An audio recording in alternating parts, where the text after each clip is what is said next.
Good evening in the Kingdom and Europe. Good morning, sort of, here in Australia. And some of you are doing other stuff. Welcome to chapter 4 of the company. This month you have not been sent on an assignment that you know of by the company. Instead, you are to accompany your very recently acquired partner, Camilla, to a honey expo. There's been quite a bit of social media chatter about this honey event, including the rumour that you'll get your first ever sighting of creamed Canadian, the already legendary, although not yet released honey, pioneered by a Canadian honey genius. That and quite a bit more may or may not happen, as usual. If you're new, well, fuck knows how you still got in here. But the gist of it is you're very welcome. All you've missed really is that you work for, so I'm just looking across at a couple of people's IDs. I've seen a couple of people saying, is there a dress code? Have I missed the dress code? Quite a lot of information was published by the Honey Expo's own Twitter over the past 48 hours. And if you weren't looking at that, you might have missed one or two important things, but we'll soon catch up. Welcome as usual to Dorian's dog. I can currently see, at the moment I can see 5 people and 1 dog. I've just moved it along, so it's just, oh, there we are. I nearly missed him waving there. You get that, don't you? Right. Basically, if you are new, you just have to answer a series of, actually, even answer a series of questions is probably giving it too much dignity. Make a series of choices on Twitter polls. The story will run on Twitter, but you'll also be able to see it on the screen here. And yes, the story so far is you work for a company, you don't fully understand what they do. It has to do in some way with AI. You are sent normally on expeditions to do good, although you don't seem to be completely in control of the good that you do. You have various misgivings about the job, but for once it looks as if you're going to be able to let your hair down, not worry about that, and just go to this honey show. You were invited by Camilla. Camilla is someone that you met while on these expeditions at airport security. You very narrowly voted against banging her on the baggage carousel last month. What will happen this month? That brings you up to date. Have your microphones on? I think I normally ask for microphones on if you want to be heard, because it's nice to have some audible audience. Obviously, leave the mic off if you're not bothered. Strange to see Tom Sargent just sitting there as if buses hadn't been invented. And we'll basically we'll crack on, I reckon. And obviously, cameras on as well if possible. Once again, that is not compulsory. Actually, none of this is compulsory. The company itself isn't. Like, yeah, I have to do this. That's the amazing thing. None of us has to do it. Look at me though. 6:10 in the morning, and I was still finishing this off at 2:10 in the morning. If you think about it, right? Is this lightning adapter connecting a pair of headphones? By the way, that's the first question. Off you go with your votes.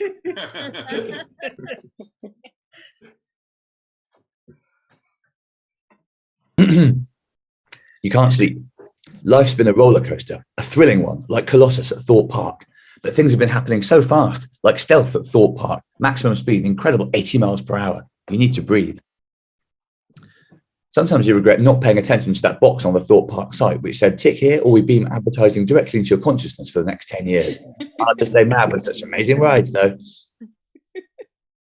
You feel like you've tried everything to get off to sleep. Meditation, gallons of CBD oil, yelling sleep, you fucking moron, into the mirror. Actually, you haven't tried lying down in bed yet. Maybe you should give that a shot. And you go, sort of back first and hope for the rest to follow. You bury your head in the pillow. No, there's too much to think about. First, the company job has been dizzying. It's a world away from the cheese game. Oh, it used to work in cheese. Doesn't matter. Time. You decided that you travel abroad in a way. You travel abroad, stay in hotels, go to unusual events, wield skills you didn't know about. But that's the bit that's making you uneasy. You still don't understand what you're doing at the company or even how you're doing it. Then there's your love life. Tomorrow, you and Camilla are off to the Honey Expo. The more you read about the expo on Twitter, the more you wonder whether it's a good place for a first date. The level of honey fandom is staggering. Of course, you've done your best. You decided that Manuka was probably Camilla's honey of choice and spent more than £1,000 Googling it. But you're still, as the phrase goes, pissing on Jupiter, really. You're in the dark. The decision to focus on Manuka honey was made by everyone who voted in the... there was a poll on it, but between games, you chose Manuka from a list of 4 honeys, thinking it might be one that you can impress Camilla about. We'll see whether or not that was a good choice. We'll see whether all these things... Well, actually, you won't see whether everything is a good choice, as usual. You'll see whether some things are good choices. You need to sleep, or who knows what faux pas you'll commit. You'll be so tired the bees will fly into your eyes, or you'll open a jar of marmalade and everyone will boo you. What's worked to Dreamland before? There was that comfort lullaby you used to sing. Once you counted sheep, but with foxes. Once you summoned a genie, got 3 wishes, asked to nap. Or you ate a ton of popcorn, and that seemed to do it, which might work. So, nice warm-up poll. Tune croon if you want to sing yourself a lullaby. Fox fun if you want to count, like counting sheep but foxes. And I would like you to do that, but it doesn't matter. It doesn't matter what you do. Well, of course, it matters. The old rub and ask we've gone for, actually, for the genie, and very simply, corn it if you want to stuff yourself with popcorn. Off you go. I mean, probably some of you have ways of getting to sleep which are identical to these, but try and think in character. The old rub and ask. Yes, the old rub and ask. Well, you rub the lamp, out comes the genie. You've all used genie services.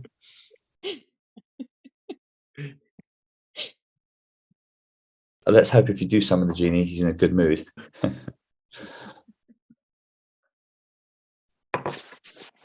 As usual, we'll just what I should be doing is writing the other bit, isn't it, really? Hope you're all well, and just going to have my I'm going to sort of like a teacher invigilating an exam. I'm just going to creep up and down the rows of faces. I can see some familiar faces, and also some no, they're all familiar faces. Okay, I think that's probably good. I sort of feel that the longer this goes on, the stranger it would be to come in and not know what was going on. Or you'd probably just sort of slink off again. On the screen, I can't see the votes accumulating, so not easy to know at the moment what direction we might be heading. All I can tell you is something needs to get you off to sleep. Whew. A large lead for the old rub and ask. Okay, well, it's all in the phrasing. Often it is in the phrasing. It's been observed. It was observed last month that if something is in capital letters, you nearly always will go for it. That's been noted this month. But yes, I suppose the old rub and ask does fill a bit, and we've also, it's well documented that this is the most low-level, horny group of people ever assembled for an online game. And perhaps some of this captioning does play up to that at times, completely unintentionally. So it looks as if we're going to ask a genie to get you off to sleep, which is actually what I did last night, knowing I had to get up very early for this. I'm in a hotel, though. The hotel just has a genie service, like most of them do. Guy took a while to go, though. I was absolutely beating shit out of that lamp.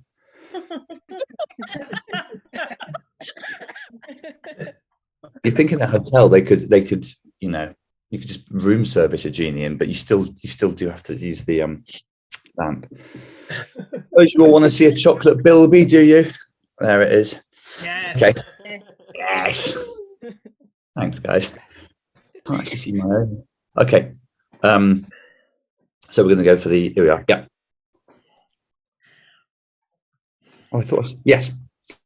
Yes. What's the point of having that lamp with a living genie if you don't sometimes call in a wish or two? You wander naked into your lamp room and do the necessary rubbing. The genie emerges, sipping a can of Fanta. Yep. I'm knackered, you say, and tomorrow is the honey expo. Yes, the genie starts. I've not been living under a rock, mate, but surely you're not going to shit away another wish just getting off to sleep. I'm desperate, you try to explain, and I crouch in this effing lamp for months at a time, laments the genie, and you get me out to use me as a herbal tea. You could ask for an end to suffering, a nice bowl of pasta. You can't get a word in. A Rubik Cube, misfortune to Elon Musk, loads of apples. Clambering back into the lamp. I'll do my best to send you to sleep, but I'm not what you'd call thrilled. Hard to know whether the genie put any effort in or even bothered with the wish at all, but you're not any sleeper. If anything, the opposite. In a surge of energy, you get up, skip with a rope, and learn tango. This is no use. Right, down to 3 now. Are you going to sing yourself a lullaby? Are you going to count sheep but with foxes? Or are you going to just absolutely hoover up some popcorn? Already into another poll. Normally, for your first one, you're just allowed to do whatever you think. But this time, you're going to do what I think. Yeah, I say. The Comfort Lullabies by Robert and the Very Bad Dogs. I can't comment on that, except to say that it's not actually, but we will probably see that band later. Oh yeah, if you're hang on, I've put the screen on a funny old option there. What? Fine. If you, no, that's not fun either. Where's my? Okay. If you, yes, again, if you're new, Robert and the Very Bad Dogs are a band that you're a real fan of, and every now and again you listen to one of their tunes to cheer you up. They play sort of quite slightly grungy, slightly redneck sounding 90s American rock, and their music is being sort of rediscovered by a new audience thanks to the company. Last time you saw a you not just heard them but saw a video in which their lead singer turned out to be a little bit like Matt Ryer, the creator of this story, but ages ago, and no one can really account for that. Right, there's the thing. Sorry, just catching up with the chat box. Yes, in the end, a lot of the songs had the word "be" in, unfortunately, but not really. Okay, a lead here for Fox Fun with the popcorn option just behind and Tune Crew. I'm trying to remember if we. Yeah, okay, yep, we're all good. Whatever we do, actually, we're good. Apparently, corn contains melatonin and tryptophan. Muses Bethan Ruddock. Fair enough, Bethan. You can't. Just yes, that costs you $7.99, but that's money well spent. Anytime you need to actually, you're right. And melatonin is useful for going to sleep, isn't it? Because actually that appears in the lyrics of the Comfort Lullaby. If we do get onto that, which doesn't look like we will, but if not, I will reuse that. Don't worry about that.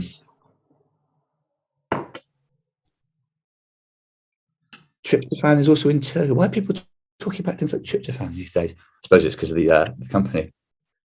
Tony B says, I think Fox is a solitary. Oh, he's already going for the count. That's a brave choice. Okay, well, we'll see, shall we? We'll see just how solitary foxes are in a minute. I don't know if this is going to work, actually. Well, it might. Okay. It's odd to see a couple of people here that I know full well are also in this part of Australia and therefore have also got up for this, but they're not even Mart Watson. Fair play.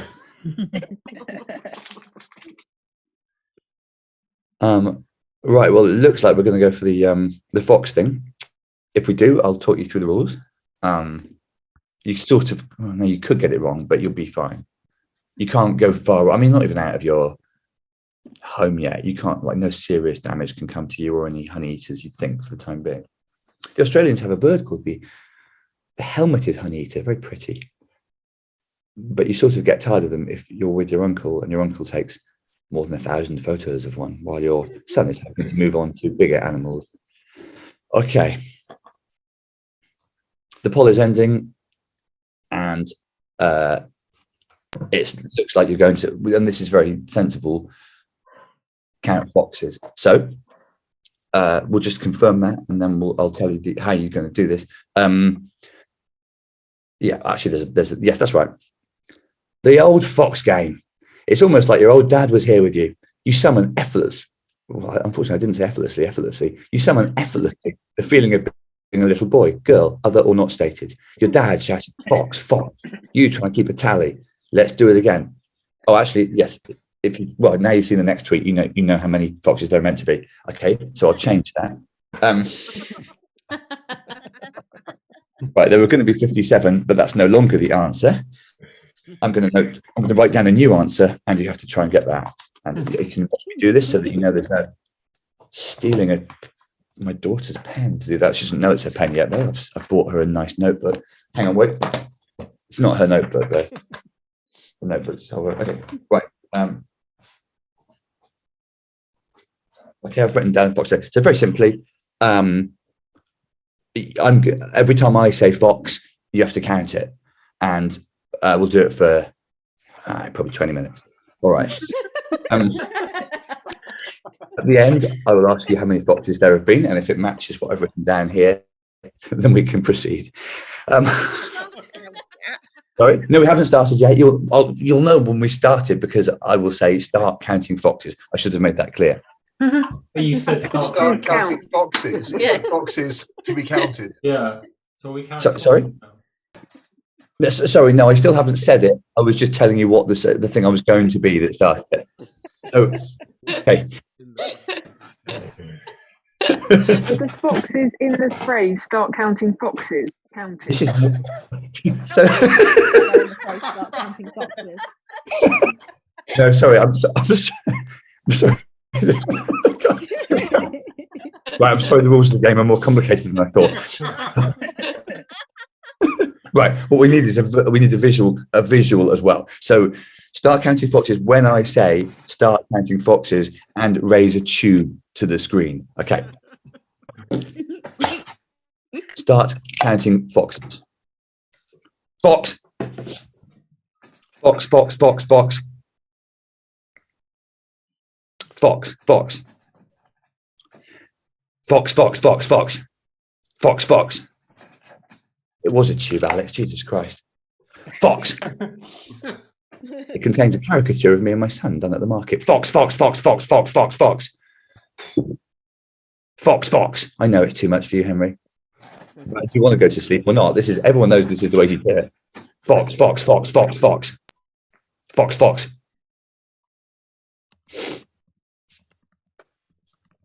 Fox, fox, fox. Fox, fox, fox. Fox. Nearly there. Fox, fox, fox. I'm sorry, they are a bit aggressive, aren't they? Fox. Fox. Fox, fox. And that's your lot. How many foxes, please? Apologies. A lot of good efforts. It was actually 44 foxes, but we've had 45, 42, 41. Some of them are miles off. 23. Someone counted 50. I don't think it should be 13 foxes out. But, maybe there were more foxes. No, no. Someone's written only one fox and holding tube is dated. No. I said start counting foxes after I hold the tube up. I didn't have to be holding the tube the whole time. There were 44 foxes, and that's got you off to sleep, all right. Good game. You can now stop counting foxes. In fact, you must not count foxes from now on. If I say fox anywhere else in the company, ignore it. You would say that, wouldn't you? Paired Fluorescent says, I still think there were 42. Pal, do I seem like someone that wouldn't know whether I said fox 44 times? On we go. Yes, that's done it. The effort of keeping track of 57 foxes minus 13 has knackered you. You're as tired as God after making a big mountain, or Lewis Capaldi singing a tough old ballad. You drift happily into sleep.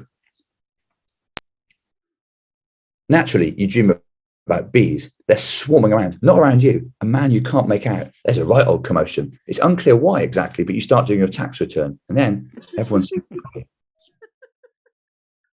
ding dong. This is acting. Ding dong. Like in films, they have sound effects. I was basically doing that, but I I did it. Someone's at the door. No, hang on. It's time to get up. You wired up your doorbell to act as an alarm clock. You can't remember how you did it now. Not a bad sleep in the end. It's Expo Day. Mandela. If you knew, even if you weren't here for the previous series, The House, Mandela is a contraction of the well-known first man, Nelson Mandela's penis, which can be used.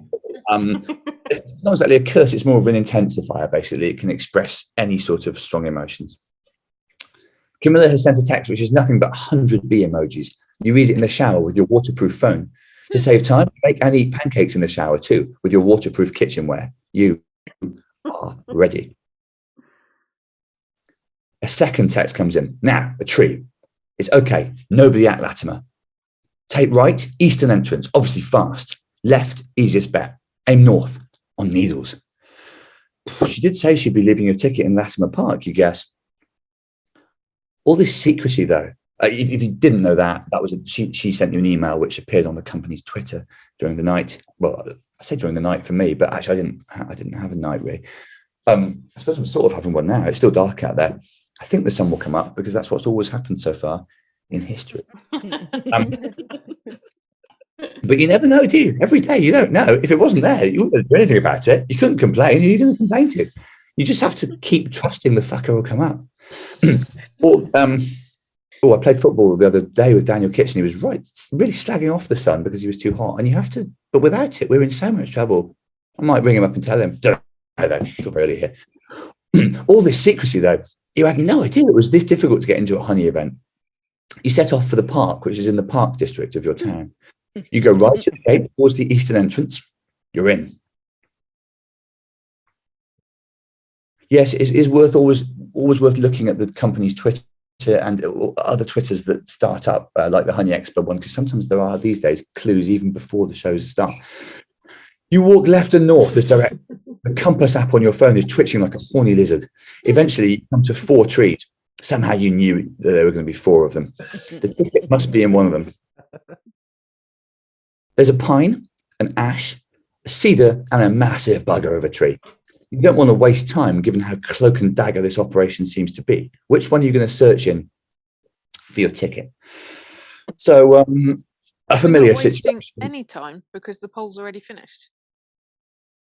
It shouldn't have been. They deleted it and there's a new one. Oh, right. Okay. Fine. And also, I don't know how that happened. Because of the Fox game. Yeah. Oh, okay. Fine. Right. The whole 4 minutes playing foxes. I see. Yes. Well, I think I was pretty clear about how the Fox game was played. And if a few people wasted time there, then that's not my problem. If a few people were silly during the Fox game, then I'm so sorry. Things are going to be a bit more serious around here from now on. But yes, the poll's been restarted, and you must choose between the pine will be fine, the ash holds the cash, the cedar's what I need, or simply climb the massive bugger. Richard says there's pine honey. Yeah, could there be a clue? Louise says which one has needles? Interesting. Yes, the word needles did appear in the. It was a little bit cryptic, wasn't it? Her text, and it actually looked as if she was sort of hurrying the text a bit. I would say from the Chris says, "Who doesn't climb the tree? You're going to climb the tree regardless. Don't worry about that. This doesn't end with you not climbing trees, but there's only one tree that's the right one." Tim says, "I vote to float up strapped to a balloon disguised as a cloud like Winnie the Pooh to steal the honey." And we would have done that, but it doesn't fit in the Twitter poll fields, which are actually quite limited character-wise. Really, it's amazing how I work with the restrictions. Mayan says the urge to choose the all caps answer, but you knew we'd want that. Yes, very good. I have already mentioned that your behavioural patterns have been observed in the past, and as a group, you have a huge historical fondness for anything in capital letters. Could that be exploited? Yes, it could. There's a lead for the pine. The pine will be fine. Tom says my alarm just went off. Time to wake up. Yeah, there you go, Tom. So it's not that dissimilar to what you've been doing anyway. Except you've got up slightly earlier than before and you're not doing anything useful. Don't know why Alex has written the ass holds the cash, but sometimes Alex says things. The last thing I want is people making quasi-sexual remarks in this thing. This is the whole point of it, sort of detox from the filth which mostly circulates. Yeah, is the needles thing. Some of you, a quarter of you, have gone for climbing the massive bugger because of the capital letters, despite the fact you've got no other information on that tree. It might not even be a tree. That no, we did say a massive bugger of a tree. We did say there are 4 options as well. 1 minute left, and it looks as if you're going to, awful phrase, clamber into the pine. It'd be pretty handy for me if you've got this wrong, because it allows me to keep tinkering with the rest of the story. Cedars do have needles too, says Anna. Cedars, yes, that's right. Quite. I mean, this is an actual solvable mystery, and actually, someone has written something in the chat box. But pine is boring, says Lily. Remarkable. What a denunciation of one of our Northern Hemisphere's most beautiful and iconic trees, Lily. Pine is boring, yells Lily, the iconoclast. Oh yeah, boo-hoo. I'm in a pine forest in Sweden. I'm almost nodding off, it's so fucking dull here. Not. Do you like my Christmas tree? Don't know, I'm asleep because it's so fucking boring looking at pine. Right, well, wake up. My kids are crying now. Lily.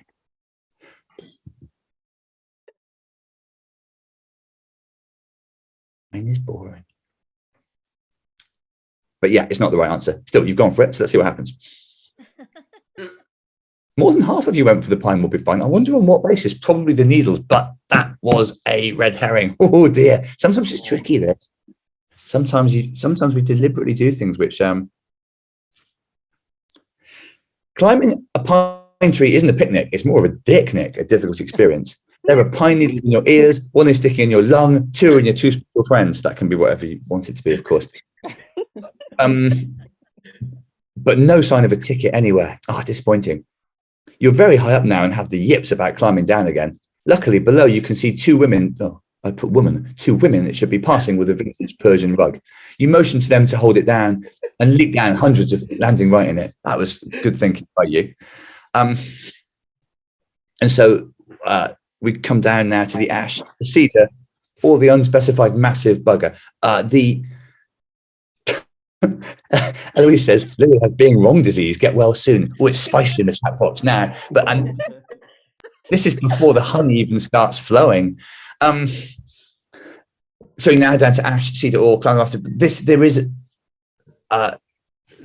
this is a puzzle with a solution, and somebody did put the solution in to the chat box, and then they were swept away by the usual filth and miscellany. But if that person is brave enough to pipe up again, you'll get this second time round. Put it this way, she didn't exactly. Yes, the tree of Lebanon. Yes, the first letter of each one of her words didn't exactly not spell out National Tree of Lebanon. I agree. I mean, sometimes I wonder whether people aren't. Every text I send in real life, the first letters spell out something different. It's how I get away with things. Finally, some good sense as Camille. Camille's very similar to Camilla, who left this ticket for you in the tree in the first place. If you, well, of course, this might be another red herring, but it does look quite a lot like. So then you've just got to work out what is the National Tree of Lebanon. You can. It was quite oddly phrased, her text, saying things like left entrance. Anyway, that's what it. Alex is weighing in with some opinions again. Is it a stupid place to leave a ticket? If I'm hiding a ticket for a honey expo, I'll go straight for the cedar. For a start, a cedar is a beautiful tree, so there's the aesthetic pleasure of even looking at it. But also, and it depends on the cedar, I would say it's easier to get into a cedar tree, certainly than a pine. Probably an ash is the most climbable of the trees, but I don't know. There's not always an ash to handle. I said there was, didn't I? And climbing the massive bugger would have been like that. You don't want to, if you'd gone for that, you climb really, really high and you still can't find your ticket, and you have to flag down an aeroplane and hijack it and land again in the park. So it's lucky you did that, because that was quite a big digression. There's no point. Trish says oak mark. So what do you mean oak mark? Trish, just because you came to my show about 10 minutes ago, you can't start saying oak mark seriously. As in what? As in the oak is the best tree. Yeah, oaks are great, but they're sort of a bit up themselves, aren't they? Well, I'm an oak. I'm in Proverbs. I'm 600 years old. Right. Boring, if you ask me. More boring than pine. Don't get me started on those. It'd be funny if you still don't go for cedar, but you will. And we haven't got anyone near the Honey Expo. Fucking hell. I think it's, yeah. I don't know, just amusing myself. And Chrissy says, I've rarely heard so many tree opinions. You and me both, Chrissy. Christ almighty. Everyone's absolutely banging on about trees like it's going out of fashion. That's nice, Matthew. Most trees are about themselves. It's where they grow first. Yeah. I tell you what, there's a tree in the Melbourne Museum, which it's a cross section of the trunk, so you can see from the rings how old it is. Spoiler, it's old. Whew. And it's dead. Yeah, if it was live and 30 years old, it probably isn't getting into a museum. It didn't fell it just to put it in a museum, of course, like in the Joni Mitchell song. It had been struck by lightning, I think. Yet more evidence that lightning is the devil's implement. Except, I suppose, I enjoyed seeing it in the museum and my uncle took a picture of it. So maybe lightning was doing us a favour. But lightning can't do favours. All it can do is evil, and we work around its evil. It doesn't come from heaven, Matt. Shut up. Heaven is up there and lightning comes from up there, but they're not the same. They're not coming out of the same. Yes, for a start. Well, we don't know if there's a place on Earth. We think Belinda Carlisle was just singing that. She certainly hasn't followed up any maps or anything. I thought lightning went upwards. Don't start me on lightning going up. Yeah, lightning. Well, yeah. If we want to talk about how lightning is conducted by the body, then we've got a whole other conversation to have. But I'd need years more therapy before I can even. Chris questions the existence of heaven. Great. 35 minutes in, and everyone's lost their religious faith. This is a good game. Right. You can question the existence of heaven. What do you think happens when we die? We just disintegrate, and then we're never sentient again. I think so. That's what keeps me up at night. Me too, Chris. But it can't be that. Now there'll be a heaven. I've read about it. Okay. Yes, Camilla couldn't have made it much easier. Each first letter in her text spelled out National Tree of Lebanon, which you know perfectly well is the cedar, Mark Watson's favourite tree, you recall, for childhood reasons. That's a bit of fun, isn't it? They're tucked neatly between two bits that you get on a tree. I didn't want to dazzle you with my knowledge. Is an envelope. There's a wax seal on it, like it on the scrolls in Taskmaster, but the wax is actually honey. You lick it, salivating. This is going to be a hell of a day. Sure, it says on the envelope. Yes, of course, this was her brother's ticket and you have to masquerade as him. It's another stressor, there's no doubt about it. You tuck the ticket in your underpants and head on your way. You head to the conference centre in the conference centre's district of your town and are soon caught in a stream of honey fans. There are chants of bees, bees, bees and pollination. Not one person is in yellow or black. Now, the Honey Expo Twitter made it clear that no one would be admitted wearing yellow or black because it's dangerous, because you blend in with the bees. Quite a few people either haven't seen that or are, dare I say it, deliberately disregarding it. We'll see whether there are any consequences. At a zebra crossing, painted bee colours for the day, you see two men being separated. Acacia is full of antioxidants, you fucking prick, screams one of them. It's potentially harmful to diabetics, Al, shouts the other. So that was acting again. I did both of those. The two of them are dragged apart, and you remember once more the depth of honey feeling around here and how new to all this you are. You know shit all about Acacia. You focused all your attentions on Manuka, of course. You now mentally run through what you learned, hoping it was the right choice. Manuka honey, you remind yourself, is made in Australia and New Zealand by bees who pollinate the flowers of the black locust tree, 799.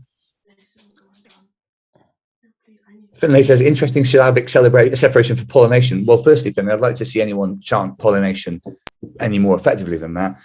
And secondly, thank you for enjoying my syllabic separation. Don't mind yours either. You've seen on the website that several of those bees are among the guests at the expo. You can't wait to see them do their stuff, smashing out the honey, which has a range of health benefits, some of which are admittedly disputed. I learned quite a lot about Manuka honey following your choice. Among these benefits, you remind yourself, Manuka honey is good for skincare, can soothe sore throats, helps to learn new languages, can be used instead of petrol in a car, and promotes good digestive health. As I say, not all of these are verified. The latter is the reason you chose this as Cam's possible favourite, or at least is why some of you decided it. She was at an IBS event just the other night. But now you're nearly with her, you question how good an icebreaker that's going to be. Can you even bring it up? it's yet another thing in the queue of your thoughts, which is as long as the queue for Saw, the ride at Thorpe Park. But why not try one of the other great attractions? First, of course, it's really unfortunate how much Thorpe Park has sort of overshadowed this event. But yeah, what can I say? They paid a lot of money. First, of course, you've got to get into the expo. You produce your ticket, a little nervous. Name? Demands the woman behind the grill. Sure, you say. Full name, asshole, roars the woman in New York accent, pointing a gun at you. This really is a lot of security.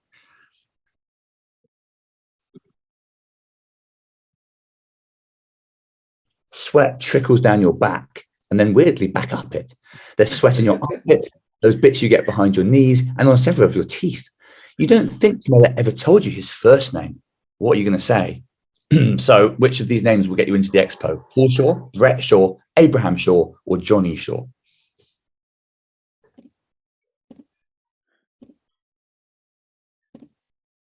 I'm just looking at the...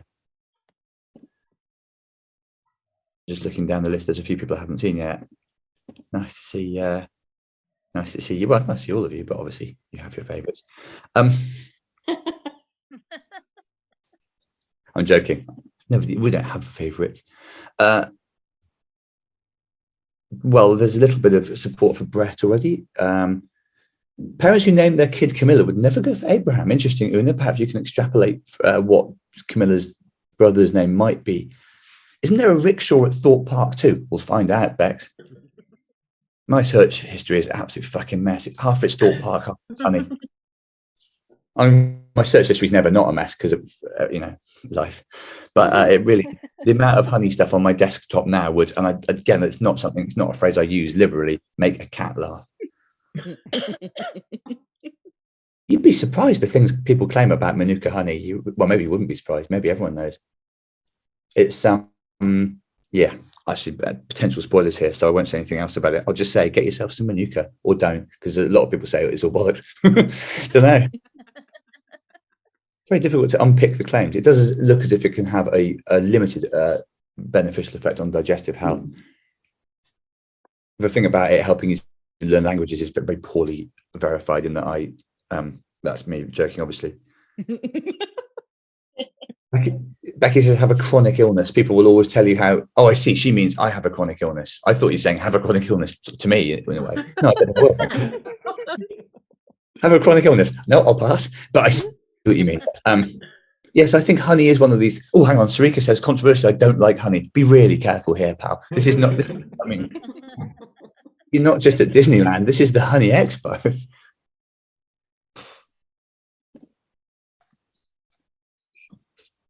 Checking that I'm checking something you don't need to worry about. I don't even think about it. Okay, good. Yeah.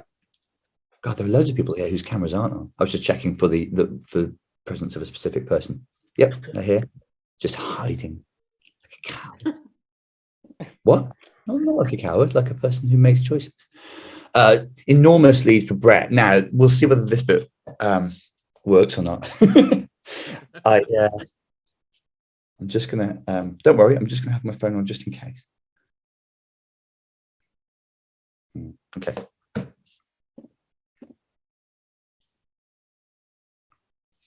No, it's not a safe space for honey haters, Carmela. And when the Honey Expo tweeted out that people who don't eat honey would be welcome, there was a backlash against that, led by Pia. And as a result of that, I say, if anything, the atmosphere around honey is even more partisan than it was. Like, we all remember when the Honey Expo started 10, 20 years ago, it was a lot less intense than this. Oh, a bit of genuine honey news from Alan Lewis. The main problem is whether the stuff sold as Manuka honey is genuine. Much more is sold worldwide than New Zealand exports, and no one else produces it. What the fuck, Alan? People are passing off regular honey as Manuka. Oh, something else to worry about. All right.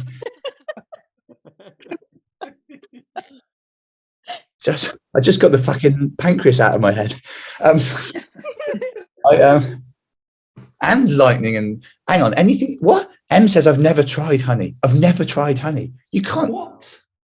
What is right? That's and I'm not enormous honey fan, but I have it for my throat occasionally. But that there's one thing to just like be at Waitrose or something and say, "Oh, honey, I've never had that." So, again, to say that on the day of the Honey Expo is borderline borderline criminal. And I don't know if you've got any honey in the house. I don't think this game will end without you having tried honey.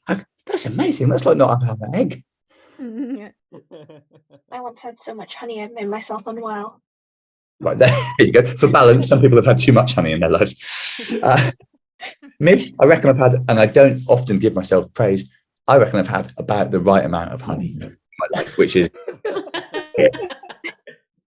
I don't have loads of honey. I'm not a guy that just gets up and thinks, honey time.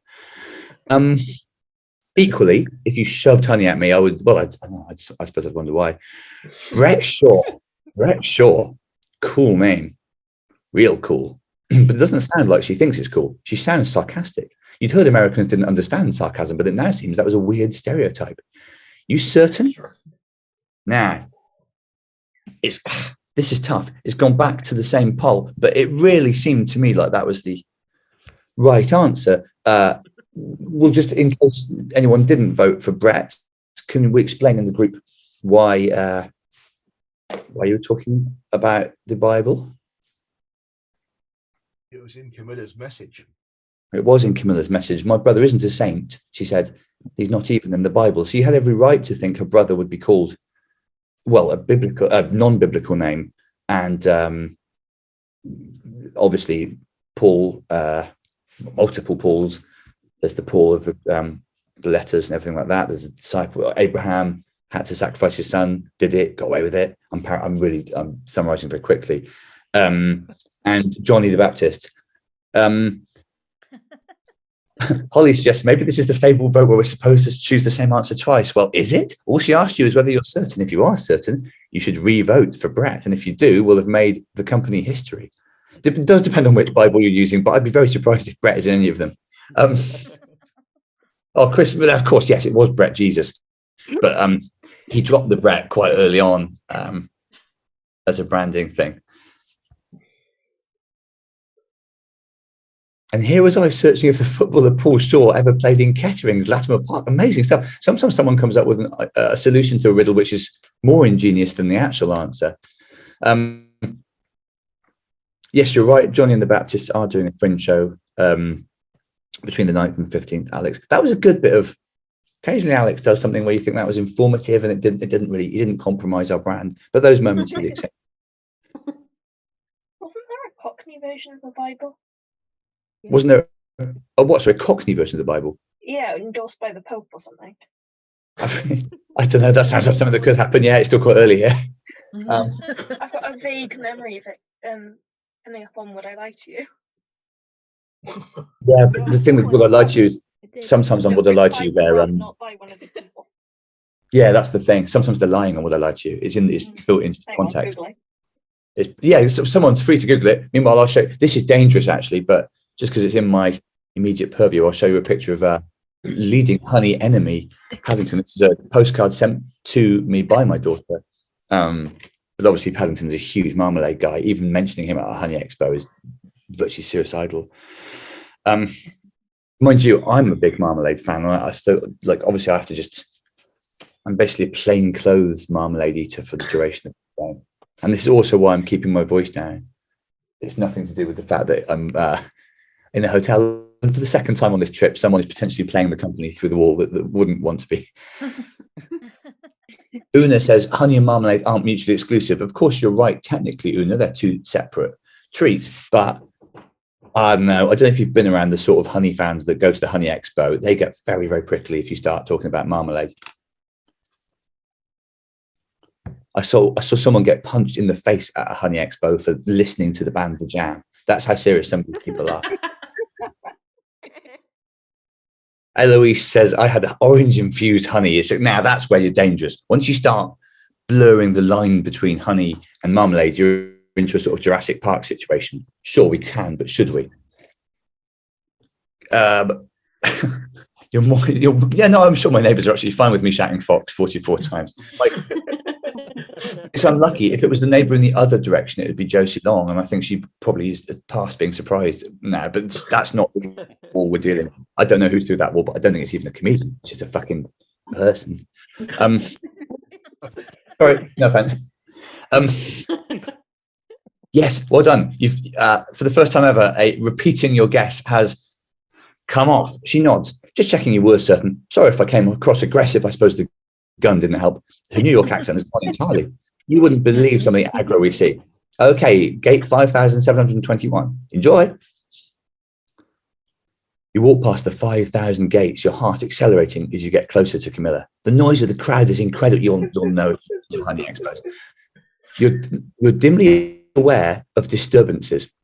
A man in, I'm scared to even say the word, yes, a guy with a t-shirt is being handcuffed. Rightly so. The Honey Expo Twitter was clear that nobody wearing any signage with that word on would get anywhere near the expo.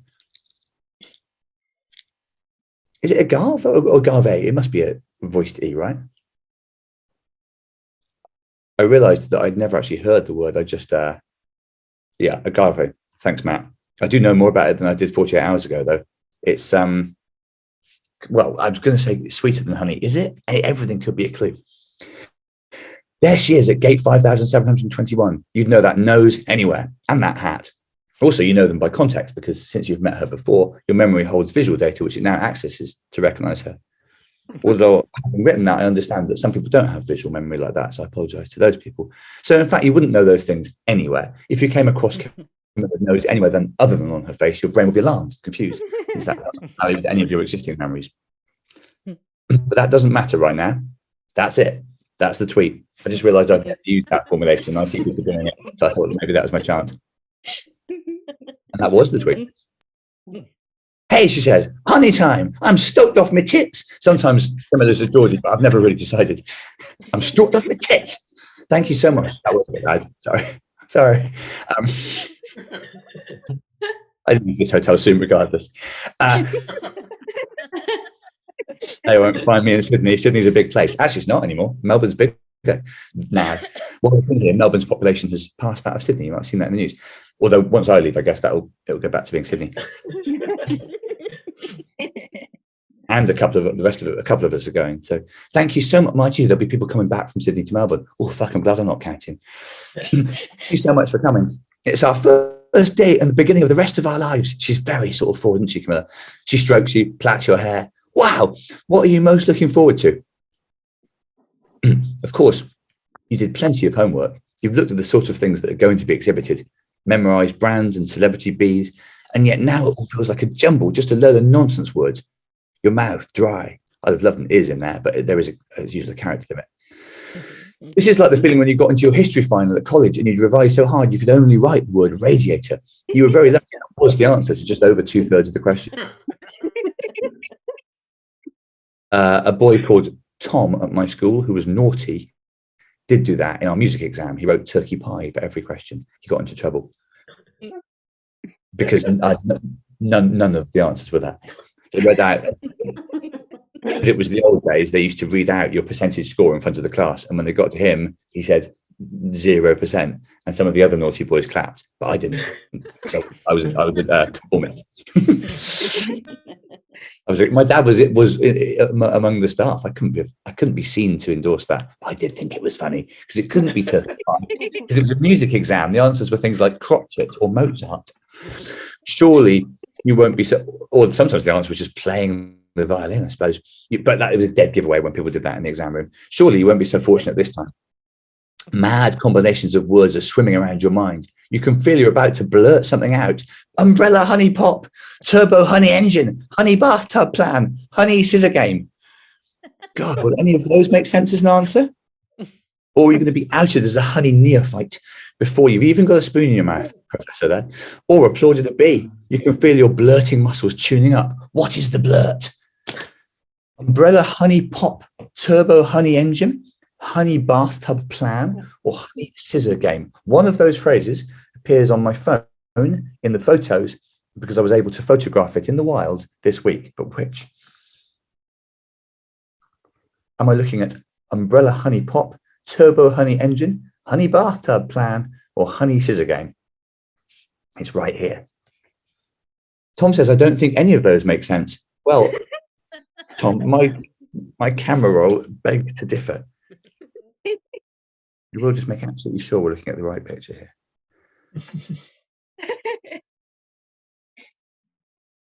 I think if plan was made up, it would be a different word, says Una mysteriously. Fair enough, Una.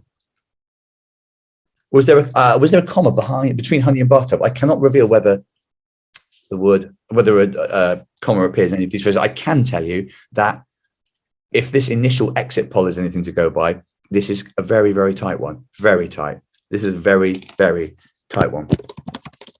What did I say? It's tight. How tight? So yeah, sorry, I wasn't clear. Very, very, really, really tight.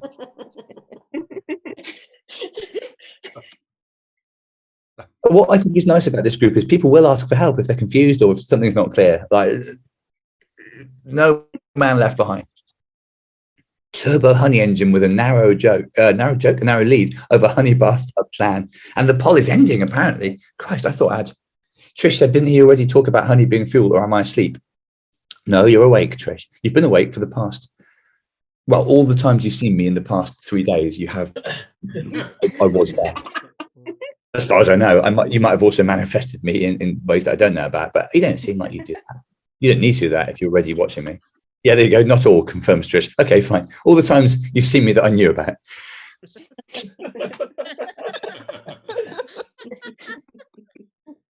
Bit of fun. It's a bit of fun.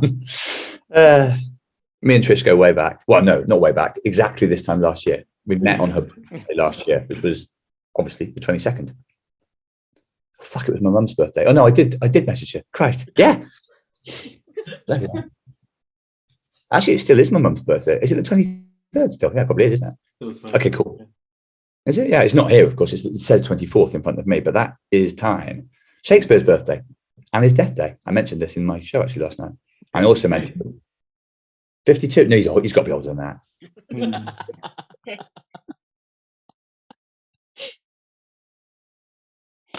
You've gone narrowly for turbo honey engine. Camilla's face clouds in confusion. Oh, I don't even know what that is. Feel like a bit of a tit. This isn't hoping for at all. But it's got to admit, I was hoping you'd say umbrella honey pop. I got you one. Yes, umbrella honey pop is a I don't know if there we go. Premium umbrella honey pops, $2 each. That's from Queen Victoria Market in Melbourne. There were a great many other strange honey products. Honey pops are little lollipops. Not actually as quite as strange as it. Jem says, "Is the pen you keep putting in your mouth the one that you're giving as a gift?" Oh yeah, it is, isn't it? That's a shame. Oh well, I might as well wipe my ass on the notebook now as well. Fine. Yeah, and I got that from. I can't revisit the place that I bought that either. Thank you, Jem. That's good parenting noting. I guess. We'll have to get her a prettier pen, which goes with which. Yeah. Okay. Don't worry.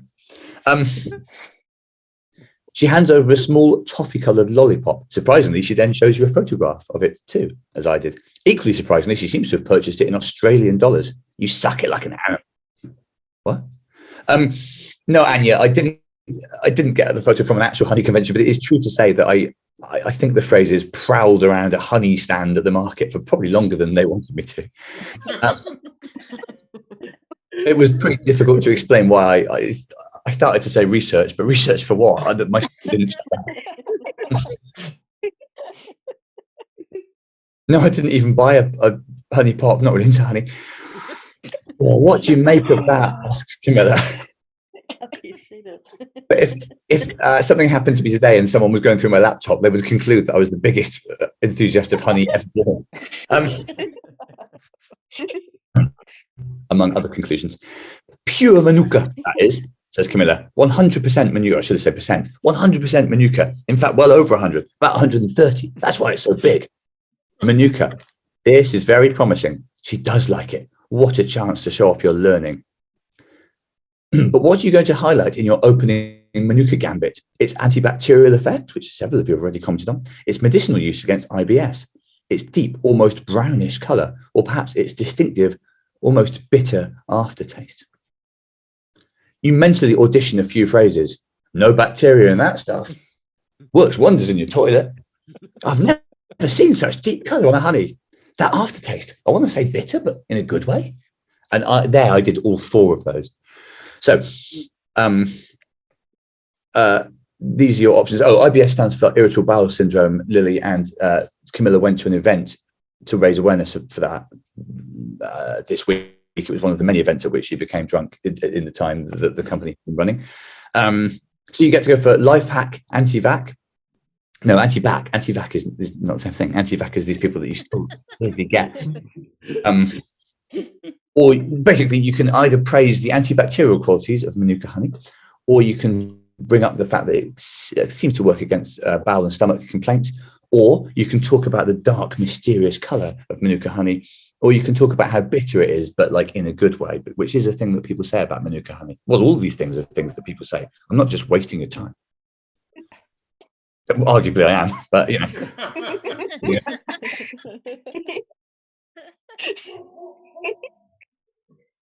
Chris says, surely with the IBS, it depends how much you eat. Well, I haven't tried it myself. I don't have IBS, but yes, I guess it does. I mean, I think with all these things, actually, moderate quantities of Manuka honey are recommended. Nobody's suggesting that if you have a serious illness, you should just guzzle Manuka. Well, actually, some people are. There are some really weird people when it comes to honey. I've learned that this month. There you are. Mayan says, cannot recommend honey with IBS. Well, even Manuka. Oh, hang on. And now suddenly quite a bit of honey information. If you like Manuka honey, I won't say that. That looks like someone's got honey in their mouth and they're trying to say regular words. Anyway, there's another type of honey which someone will post a link, I'm sure. That's Dorian. That's old. I was going to say old Dogger. Was I just named Dogger, do they? Key's got a friend whose nickname is Dogger, and it sometimes causes Raywa. Okay, Raywa honey. That sounds ever so New Zealandy. Can you get that outside of New Zealand, I wonder? The Bible in Cockney is a thing, by the way. The Bible in Cockney is a thing, of course it is, yeah. There are also various versions of the Bible from like the 90s. There was a vogue for trying to make the Bible more accessible to the kids. So there's like a cool version of the Bible that I remember from when I was at university. It was like, then Jesus hung with the, and all this. I mean, not in that way. I mean, You're the boss god and will be forever in it. Cheers. Yeah, that sort of stuff.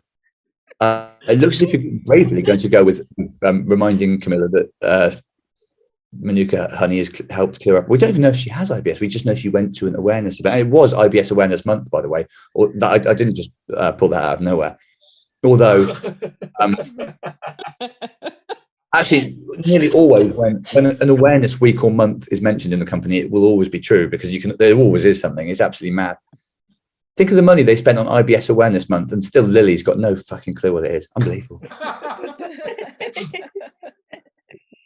Camilla, well done. Camilla jumps up and down in joy. Aye, isn't it? It was the talk of the IBS Awareness Night. I don't have IBS. There you go. I don't have IBS myself, but a couple of my mates are big into it. God, I can't believe you know that. You must be Manuka crazy, you. That looks like a very good answer. Although I will now tell you that's only her second favourite answer. There was one where she was going to do a cartwheel. Still not bad. That's me. But you appear to be on course here. I want to do everything in the world to you in alphabetical order, Camilla hisses. She makes her point by admonishing you playfully. You were late. And then blindfolding you. But look, the letter C reminds me. You know what she's referring to. Curtis Callahan. Yes. She seems to vibrate even hearing the name. He's in the Hall of Honey, 3 p.m., half an hour. She tugs your sleeve. I'm going to go full fangirl. I'm going to faint. Curtis Callahan, for those of you that weren't following the chatter on Twitter, is an enormous figure in the honey world. If you fall, I will catch you, you say. You're pretty sure this is romantic. You get it in pop songs, and you once heard a co-pilot say it to the pilot when they thought the intercom was off. Could you catch Cam if she fainted clean away at the sight of the Canadian honey genius? You're unsure. She's about the same size as you, and you need amazing reactions and to walk everywhere slightly behind her. You wonder if you should be insecure about her adoration for this beekeeping behemoth. You've read he made £95 million this year. He owns the intellectual property rights to bees. It's a tenner every time someone gets stung. Not a bad-looking man either. Silver fox, bee tattoos on his forearms, a stunning red gilet. You can sense the anticipation as people head for the hall. He's on T-shirts. The phrase "creamed Canadian" is in the air. Like, still, for now, Camilla only seems to have eyes for you. She caresses you, debates you about whether agave has any place alongside honey, elongates you briefly, but still turning up. You don't know if you can physically wait till K for the kiss.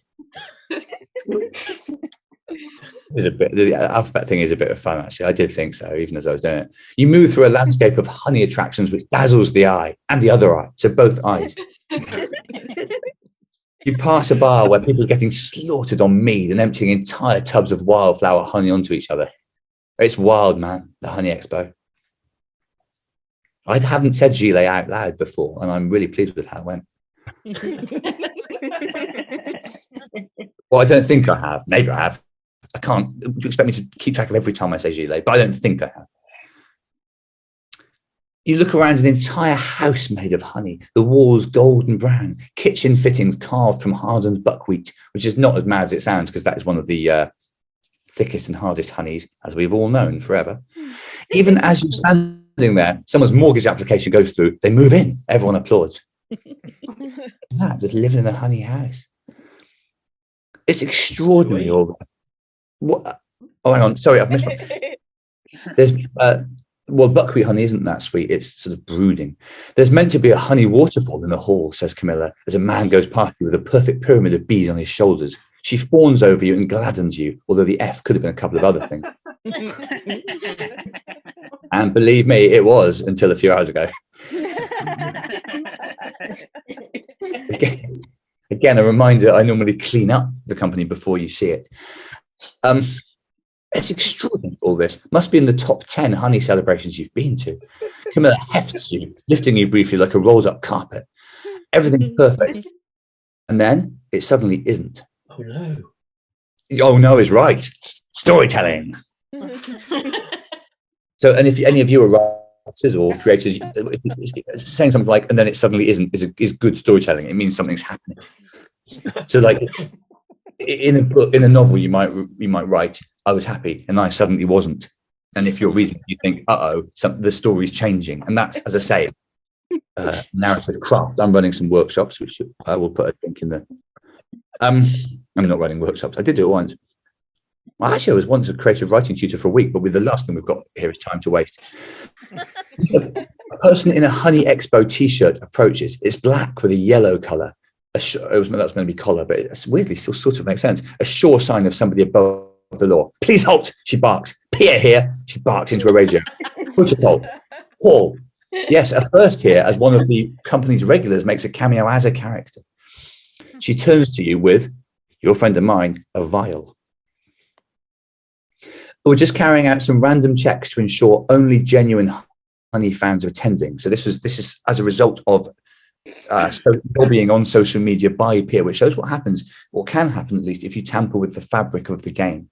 You might end up in the game, through the rabbit hole, through the looking glass, through other things that are references. Down the rabbit hole, you don't go through a rabbit hole. Well, you could go through a rabbit hole, but you just, I don't know, could you? Depends what, I suppose, on how many dimensions the hole appears in. We're just carrying out some random checks to ensure only genuine honey fans are attending. Please, here. She passes you the vial. I'm going to ask you to eat this lavender honey, important, and tell me how you rate it out of 10. You guzzle the fragrant liquid, desperately wondering what to say. Should it just be 10 out of 10? Because all honey is that good. Or are you meant to go low, demonstrate connoisseurship? Or, of course, there are two choices in between. Pia's eyes bore into you like acid. Tracy's allergic to lavender. I'm sorry to hear that, Tracy. That must be a shocker. Unless, well, no, I suppose you just go around avoiding lavender. Cool, we've solved that. The 4 cheeses pizza, please. Okay, and has anyone got any allergies? Yes, lavender. Okay, I'll just bring you the 4 cheeses.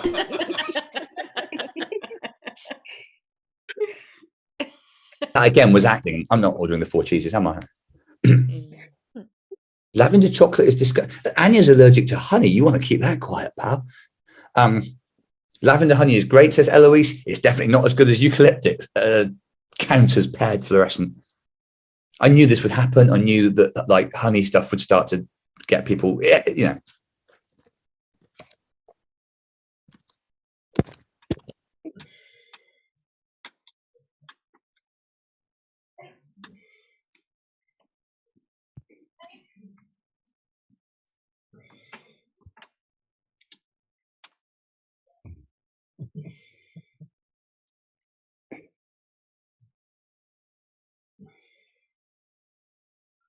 Minutes to go, and this is quite a tight one. Can we decline to answer to protest this gatekeeping? Asks Michelle. Let the people enjoy their honey. Michelle, I'm not wading into this. This has already been a toxic enough debate between whether or not non-honey should. In some cases, there are even people here who are like anti-honey. I don't know. We've all got our points of view. And if you think the Honey Expo Twitter is going to disappear after this, you'd be wrong. I'm only just getting started. I've had a whale of a time as the admin for a new Twitter. I won't rest until the Honey Expo Twitter becomes as big as the company one. And then I'll, I don't know, do something else. Yeah, so yeah, you can always decline to answer. You can vote with your feet, or I suppose vote without your feet by simply not answering. Only 12% of you have gone for 10 out of 10, suggesting that some of you are Hymin says, just tuned in, haven't missed much, have I? It depends on or Mark, really, Hymin, no. Well, it's never too late, pal. Vote on how well Lavender Honey scores out of 10, and then get back to doing your posters or whatever it is. Whip us up a poster for the Honey Expo. There's a good chat. It's still in progress. Anya asks, have any genuine, serious honey fans interacted with you on the new Twitter page? No, not yet, but they will. And also, I have started targeted stuff about honey, which shows you how quickly things can happen.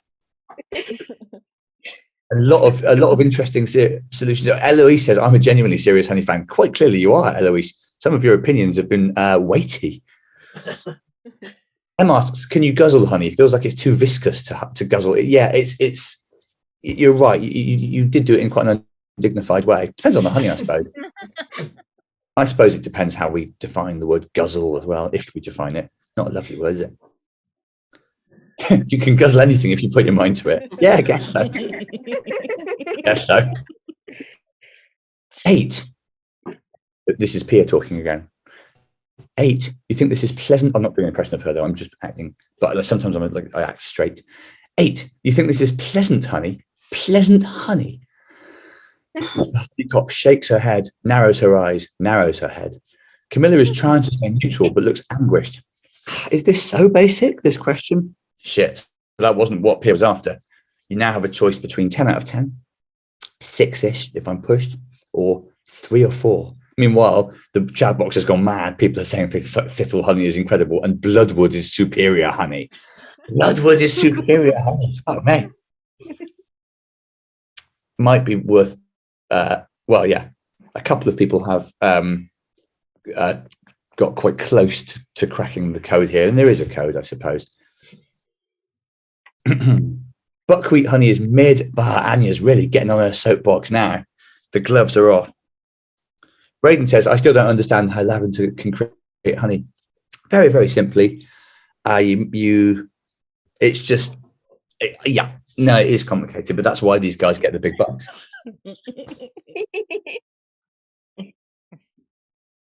Right, hang on.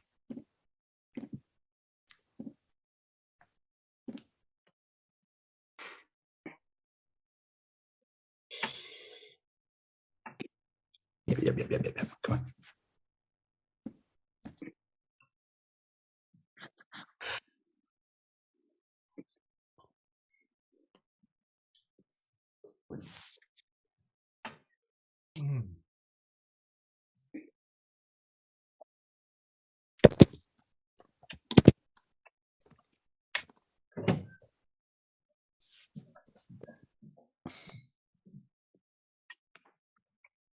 What is AP doing? I'm hanging on. Ah. Of course. Well, it's not my monitor up there. Doing good. Yeah, Alex, but maybe it's for the best. Oh yeah, I see. All right, cool. Fine.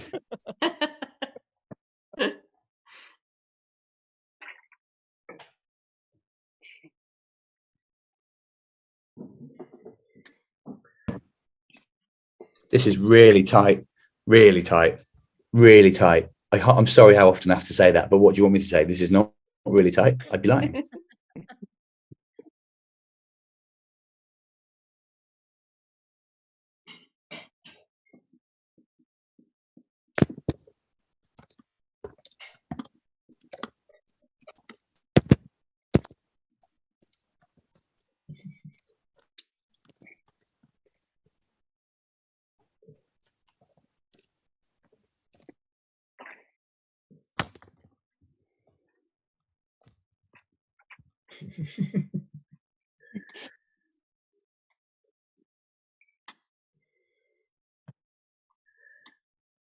Sorry for the quiet. I'm just tidying up something that didn't quite work, as Trish guessed. What else? Does Mark have a photo of a strip in some honey on his? Oh, I thought, what? What? As in of me stripping in honey? Yeah, I've got a photo of that. I've got photos of everything. What do you want? Oh, he meant to say litmus strip, but I'm bad at typing. Oh, so you weren't looking for me naked in honey. Well, too late. Not really. We've all done it. Someone mispronounces litmus and you get your dick out. Right, we're nearly there. Well, it says, oh God, that's an edit I'm definitely going to have to do. Oh, you forget that people do quite often produce images based on the things that are said in this game. Mayan says, I can't believe I'm sitting here at a quarter to past midnight trying to figure out how to rate lavender honey. Here's the news, man. I can't believe I'm sitting here at a 7:15 in the morning trying to help you rate lavender honey. Good news, though. Yet again, the big guy, the sun, has delivered. Out the window, I can see the sun so far quite faintly rising over the distinctive sandstone building that Melbourne's city centre is famous for, and it looks like a nice day. Too early to say though. Also, I just mean weather-wise. Could be a shitter of a day in terms of what happens. I don't think so though. AKA bricks, yeah, but the specific bricks used in anyway, we haven't got time, but Melbourne, there's a lot of like yellow reddish buildings which look beautiful in the sun. 3, 4. Yes, you've bravely gone for 3 or 4 because you weren't born yesterday. You noticed your Inquisitor Pia repeating PH phrases. Almost everything she said was PH, PH. It was pretty clear they were asking for the pH of the honey. And everyone knows lavender honey's pH is pretty low, generally about 3.5, lowest pHs you'll get on it. That was Matthew Collins was the first person to see that.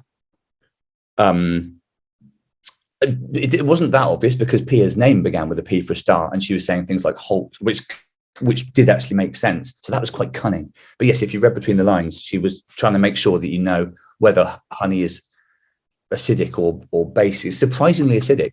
Honey really is quick. Well, it's not a digression, is it? Honey is acidic AF as fuck. You could no fish. Just if you put a load of fish in honey, well, it would be weird of you, but they'd also be fucked. You don't picture honey and think, oh, that's acidic, but it's time to start. Chrissy says it's fascinating to see what we do and do not have time for. Yeah, I don't know if you've ever seen one of the 24-hour shows, but I quite often decide we haven't got time for things even during that.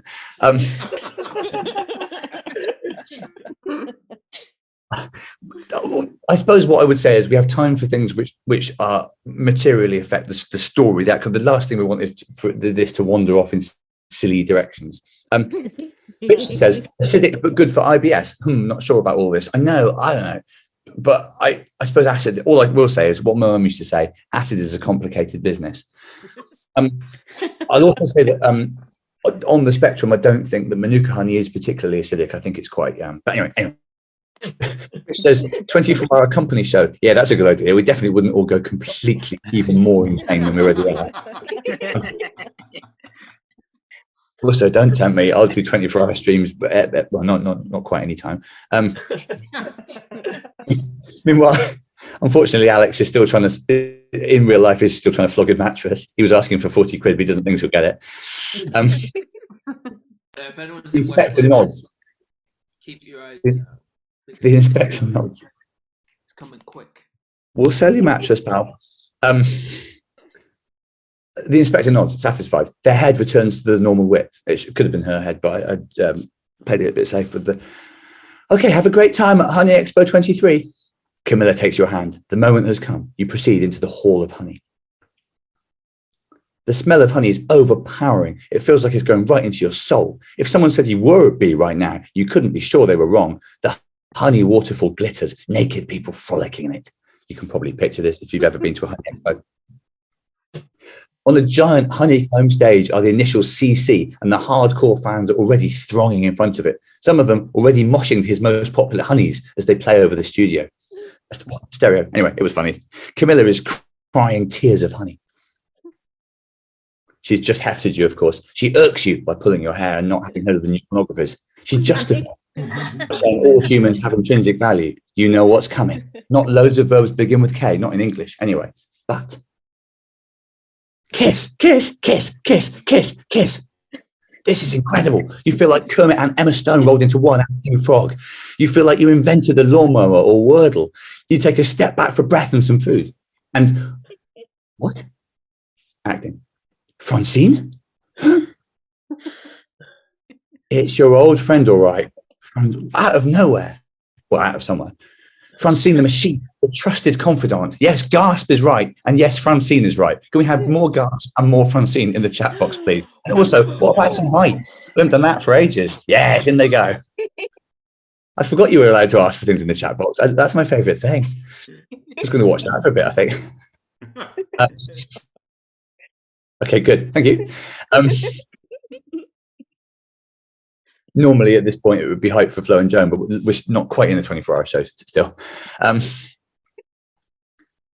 It's your old friend, all right. If you remember the 24-hour shows, you will be pleased to hear that I did have a signer for one of my shows here in Melbourne, and it went exactly as well as you would imagine. But then she had to do Key's show. Can you imagine? What sort of stuff does he do? She asked me. I couldn't tell her. It's your old friend, all right. Francine the machine. Is it like stand up? No, poems on playing cards and getting on fridges. Francine the machine, your trusted confidant, mysteriously absent since you accidentally saved her from being decapitated in front of Tom Hanks, something you'd think would be a talking point. Camilla can see you looking at Francine. It's Francine the unclean as far as she's concerned. Goddamn, who's that broad? You're surprised here. They're talking like a 60s mobster, but a lot of things are surprising. I'm going to try and bring back calling women broads, but I don't think, not properly, but between us, I like it. I don't think it's sexist. I think it's now devoid of any meaning, really. Chrissy read that, misread that as 60s lobster. Right, we'll have the phrase 60s lobster in the next one. I suppose I'll note that down with this pen that I've chewed to shit before Rose gets it. It's Francine. You'd know her anywhere. Same system as before. Your brain knows who she is. She is beckoning. Why is she here? She doesn't like honey at all. She hates it so much she screamed it out while giving birth. No honey. I just need to. We're just friends. All good. No fucking. You hear yourself reassure Cam. Doesn't seem to work for whatever reason. You feel like Cam's eyes. Oh no, that doesn't make sense. You feel Cam's eyes on you like mollusks. That doesn't even make sense, but I think that's what it was meant to be. As you move over from Francine. Francine, she begins. Look, you don't have to do that. You're not in work. It's hard to turn it off. Listen, she grabs your shoulder. You see Camilla squat and thump the ground with both fists. Camilla's so emotional, guys. Listen, she repeats. All your fondness for Francine is bubbling up like lava or Fanta on special offer at Thorpe Park. Francine the Anthropocene, as she was nicknamed for a long-term impact on the planet's climate. I don't fully. This is Francine talking again. I'm acting. I don't fully understand the company and what it does, but I think there's something weird going on and I'm worried for you. Maybe let's leave. We could go ice skating or to an auction of David Bowie's belongings.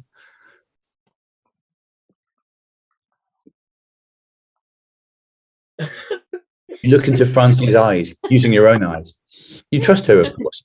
You aren't sure what to believe now. Camilla is gesturing to say, "Come back! I have ordered charcuterie." I'm sure you'll know the gesture for that. What on earth are you going to do? So a big, and I'm not somebody that wafts the word big around, but it's a big moment plot-wise. This: are you going to allow Francine to take you away from the expo? Are you going to return to Camilla? Are you going to just disappear into the crowd? Or, of course, we don't have a cry option, but you do get, "This is too much for me." Matt is right. This is a massive poll. We wouldn't say massive poll unless it was true. Some of these polls haven't been massive. This one is.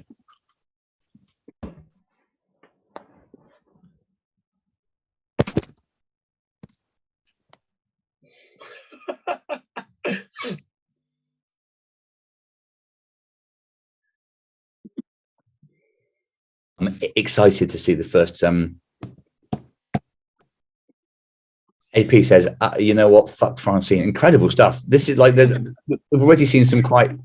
Not surprisingly, this is too much for me as a head. But I don't know. Is that something of a cop out? Well, it's all a cop out. But like sometimes life is too much for you. Certainly being torn between two people like this. Now, of course, you don't have a romantic history with Francine, but you do feel as if, choosing between a best friend and a potential lover is yes, it's true. Fuck Francine, quite ambiguous in this context. My God, Francine's ahead of Camilla now, but this is too much for me. It's still narrowly ahead. This is, I think probably Matt, it's time to write massive poll again in the chat because I don't see any other way of I'll write it. We can all write massive poll.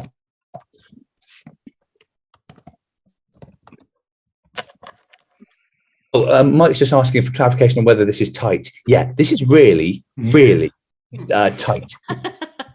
How tight? Yeah. Sorry. I know I didn't. I wasn't. I can be very sort of. I can really kind of obfuscate things sometimes. It's really, really tight. Is that better? Can see someone having a wine, and I thought that'd be nice, but it wouldn't. It's 7:30 in the morning. But the trouble is, it actually still would be, but you just can't. It would be now because I've been up for money. It still wouldn't be nice. I wouldn't like myself either. I'm not going to have a wine. Shut up. You just had a wine. Yeah. Not in that sense. That's it. Someone. If people start doing puns here, we are lost. Camilla might not forgive us unless she wants sex. Oh yeah, she'll forgive us. Go with Francine. Just to know. Your relationship with Camilla and your relationship with Francine and potentially with the company are all hanging in the balance here like a bungee jumper. Oh no, don't do that. Back to Francine in the lead. This is Christ. This is, what can I say? This is interesting. That's all. Actually, I'm going to say it again. This is interesting. How interesting. I'm just thinking about that. Thank you. Yeah, really, really interesting. Got her this as well. It's a penguin toothbrush. It lights up when you brush your teeth for long enough. Cool present. Not at all like something you get in prison. Are you going to use that before you give it to her as well? I'm sorry? Are you going to use I'm going to use that as well. Yeah. I always use everyone's presents before I give them out. You've got to make sure they're up to standard. Precisely. What if the toothbrush isn't working? I know it is. I have tested to see whether it does light up. I didn't brush. You could test it in the shop. Everything is lightly tuned. Lick it. Suddenly people have started writing lick it. And we all know what happens if people start getting involved with that idea. Oh, man. Remember, no more jockeys. Be cool if all three of us like that the same amount. Right. Lick it. I miss no more jockeys as well, Cat, but I'm outnumbered. Oh, you're just leaving Francine is just ahead, but that's the most recent thing, and we don't know. This is a jack from some headphones. That's not a present. What's going to happen now? Well, yeah, I think I know. I'm surprised no one's put honey trap in the chats before, actually. By a tiny margin, it looks as if you're going to trust your friend over, for some reason, this crazy woman. Well, no, we don't say crazy woman, actually, because that is marginalizing. And also, mental health is complicated. And actually, Camilla's just very, very into you, but it looks as if you're not the same with her. Sorry, crazy broad. Give me a cup of Joe. Is that so?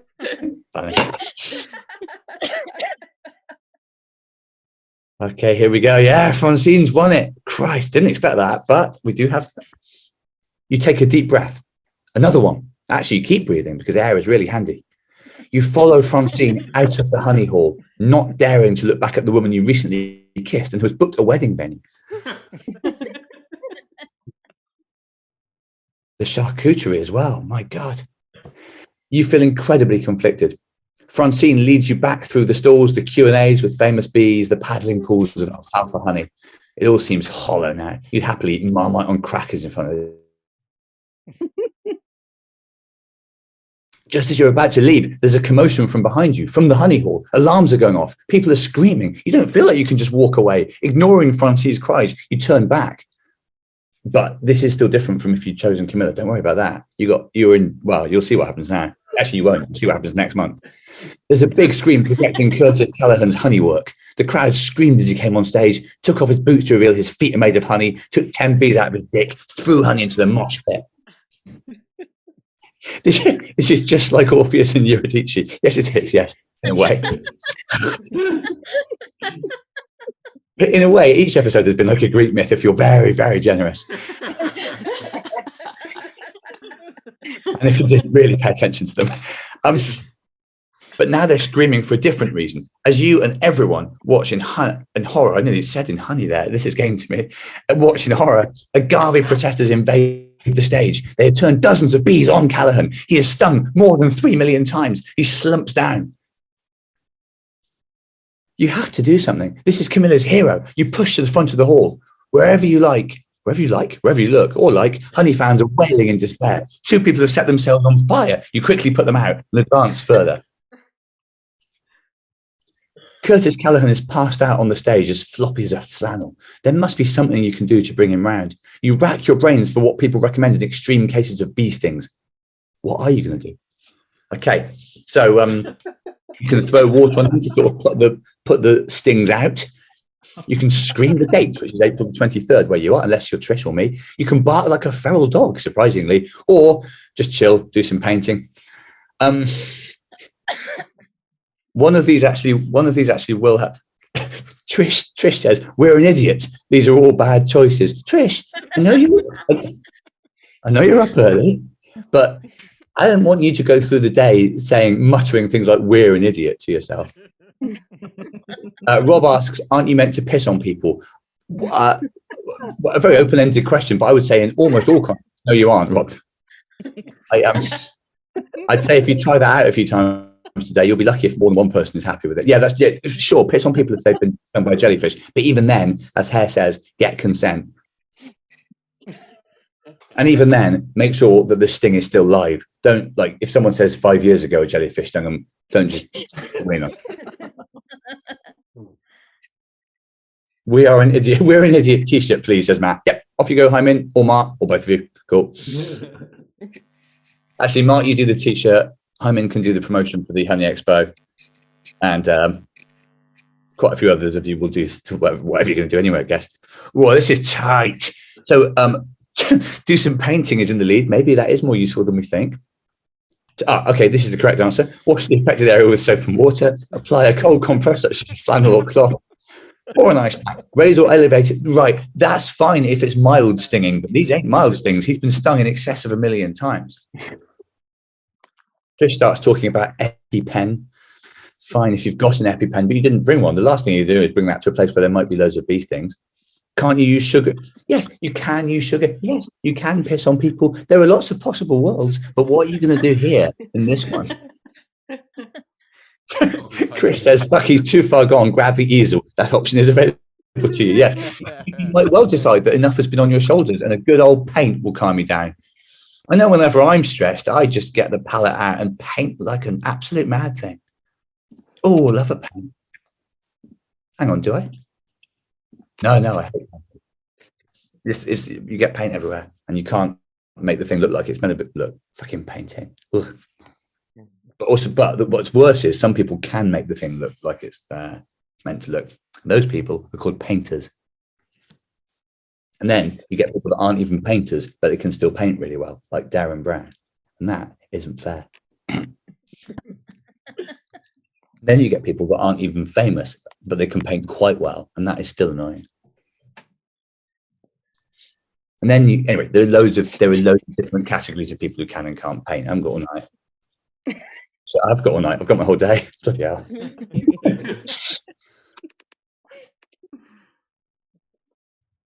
Or does Darren just make us think he's good? Asks Matt musingly. Well, let's see. Who's been to Darren Brown's house?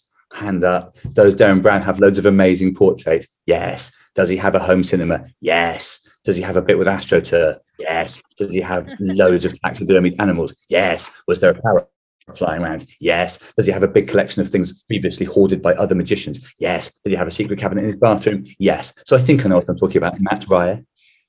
Oh yeah, he might have made me think all that, I suppose, as well. Christ almighty.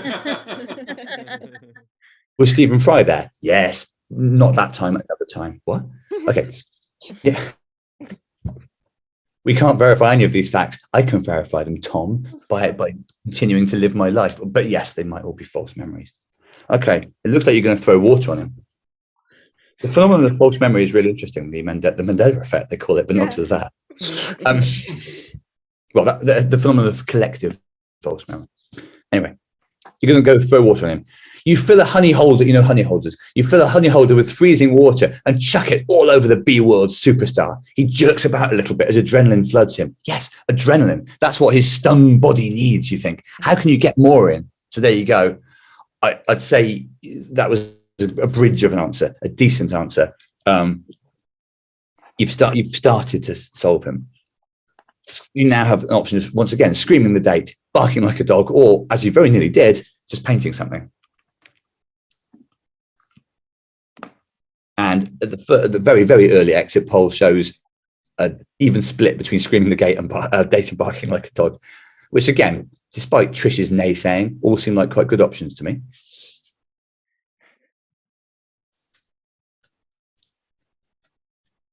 We don't have the option to bark the date like a dog, unfortunately, Duncan. Last time we allowed you to have a hybrid of two possible answers. You did a cry wank, so we won't do that.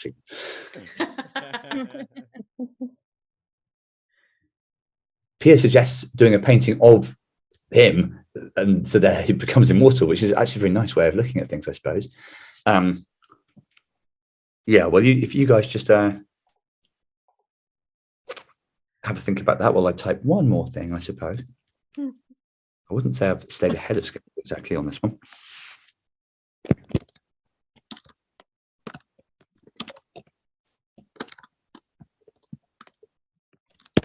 All right, I'll do 50. Guys,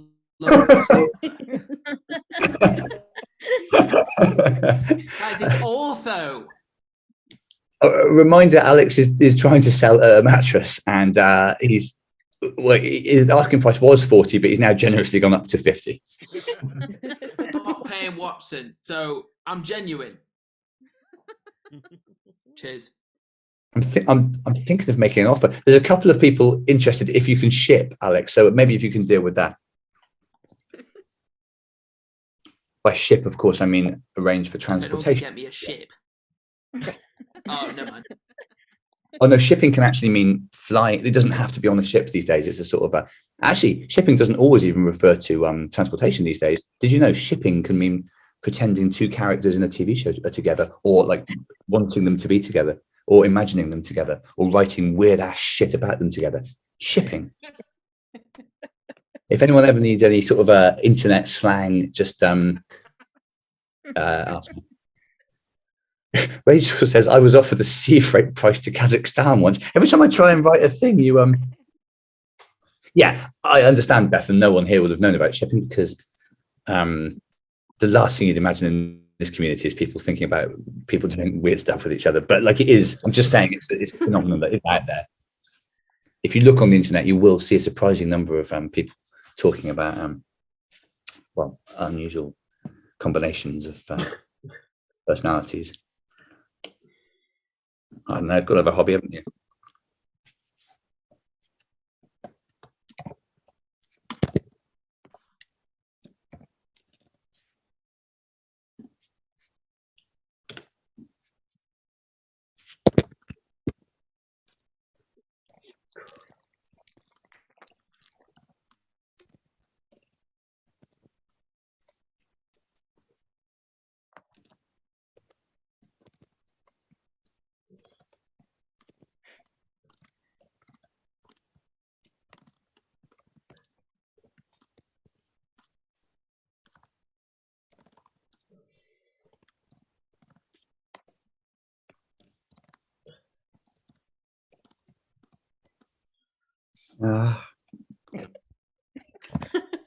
Don't worry. My typing is good, but it's not perfect.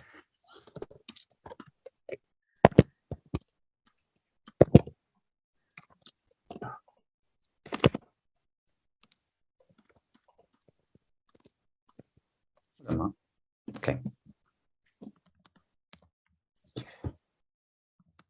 I know it's not a double, but what's the whole king-queen distinction, asks Alex, presumably to do with, oh, it's already been answered.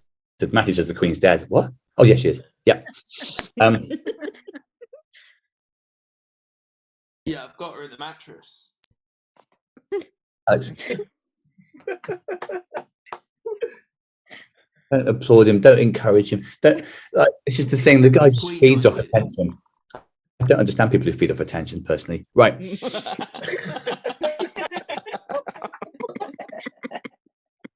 I'm doubling down on this pen. I'm just gonna. The pen is. Anna asks, why is Alex even selling the mattress? Oh, that's just a. You know, you sometimes meet men who are just like they're always sort of selling a mattress. That's who he is. He's that guy. He'll be selling something else in the next one you watch. You remember that adrenaline is used to restart the system in extreme cases of bee stings. It is April 23rd, you bellow. Tax day. You might well have seen this on the Honey Expo's Twitter. It is the end of year for beekeepers. Callahan's whole body pulsates. Of course it does. This is me. I'm acting. His tax liability is vast. It's deadline day. My God, he mutters, I'd be fined to the tune of 40 grand if I didn't get the return done. You've done it. You've flooded his system with adrenaline. The shock has forced his eyes open. He surveys the 3 billion stings. It's nothing, a scratch. The crowd goes insane. But not insane like bad psychological damage. Insane like, phew, everyone is really happy. Can't say anything these days. Callahan salutes the crowd who are giving him a massive ovation. In front of them, he uses an online portal to log on to the tax site. Maybe you've seen this happen at the Honey Expo or other big things. The fans watch on the big screen as he confirms the payment. A 2-part verification asks him to input the code sent to his phone. The crowd noise is swelling to a crescendo. As the confirmation comes from his bank, they go nuts. Thank you very much, he booms over the whooping of the crowd. Now, are you ready for Creamed Canadian? The noise is deafening. He winks at you, unscrews a floorboard, brings out a gleaming golden jar. The fans are losing what remained of their shit as he grabs a giant water pistol, dips it in the jar, and sends bullets of creamed Canadian into the room. People catch it in their mouths like seals, Instagram it like clever seals. Instagram is a platform where you post photos of interesting things, but it can also now be used as a verb. You've saved his life. Just like you save a lot of lives these days, but you feel pretty empty. When you look out, you can't see, you chose this, Camilla or Francine. You did actually chose you, Francine, but I don't know, a combination of you and fate have chosen this. Mark is pivoting to becoming a honey influencer. Pivoting. You feel invisible, but not in a way where you could do sexy things with it. You don't have much appetite for the expo anymore. You trudge slowly through the honey hall, which seemed like a paradise so recently. When you get a phone signal, you can see Camilla hasn't even messaged. Not you don't deserve it, but there is one text. The company hopes you had an excellent time at Honey Expo. We have new mail for you. Just put in your access code to read it. Reminder, wings, legs, eyes, knees, heads, tablespoons, speed, HC size, antennae.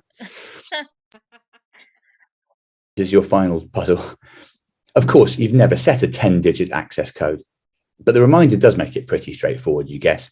You tap in the code, which must be 403-809-2580, 465-611-1262, 469321591, or you may choose I simply cannot. And implied in that is I truly and simply cannot. I truly and simply cannot. You may also write I really cannot. In fact, I'd like to see as many variations on I cannot as possible, please. Although Pete has written 4 wings, 6 legs, 5 eyes. Must be second. Some people are genuinely still doing it. And he's right. They do have 5 eyes. Imagine having 5 eyes. My word. It would be useful in like a sports bar if there's football and rugby on. Good. Je ne peux pas. I piss and won't. I'm spent. I absolutely cannot. F this out. There's some real sort of negative sentiments in the chat box, but I don't blame you. You've had a rough old fucking Honey Expo. There is nothing after we die, remarks Chris again. I know, pal. But apart from heaven, why do you keep forgetting about heaven? This is good. Well, 1 a.m. is no hour to be counting BIs. Well, when would you like to count BIs? Do I look like I made the time in Israel? Maybe I do look like that.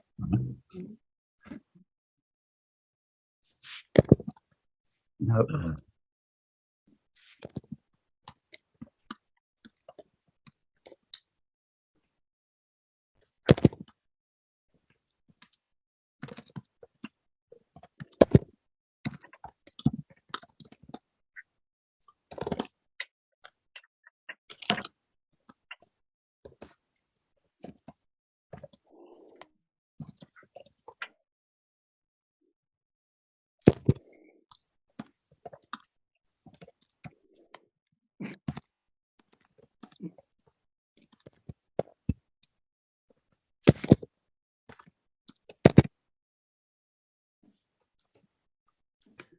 Right. I mean, there's a lot to think about, isn't it? The company appear to have at least monitored your movements at the Honey Expo, maybe controlled them. Did they make you save Callahan? You seemingly, well, you didn't choose to go back, but you did choose to abandon Camilla.